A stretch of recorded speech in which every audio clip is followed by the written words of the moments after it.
Class 10th geography का सबक number 1 है इलाकाई सैर। आज की इस वीडियो में हम इसके सवालात के जवाब देखने वाले हैं।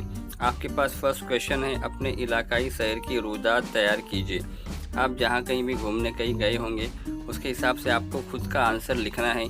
आपको रेफरेंस के लिए यहाँ पर आंसर दिया गया है। उसके बाद नेक्स्ट क्वेश्चन है, कारखाने की इलाकाई सैर के लिए सवालनामा तैयार कीजिए। तो आपके पास इस तरह से सवालनामा तैयार किया गया है। उसके बाद नेक्स्ट क्वेश्चन है, इलाकाई सैर के दौरान कचरे को ठिकाने लगाने का इंतज़ाम किस तरह करेंगे। तो आप इस तरह से इसको देखकर लिख सकते हैं। उसके बाद नेक्स्ट क्वेश्चन है, इलाकाई सैर के लिए आप कौन कौन सी अशिया साथ लेंगे। तो आपको पता ही है, बहुत आसान क्वेश्चन है ये, आप खुद से लिख लीजिए। उसके बाद यहाँ पर नेक्स्ट क्वेश्चन है, इलाकाई सैर की ज़रूरत को वाज़ेह कीजिए। तो आप इस तरह से इसको देखकर लिख सकते हैं और यहाँ पर आपका पहला सबक मुकम्मल होता है। उम्मीद करते हैं कि आज की वीडियो आपको पसंद आई होगी। वीडियो पसंद आई हो तो उसे लाइक कीजिए, शेयर कीजिए और चैनल को सब्सक्राइब कीजिए।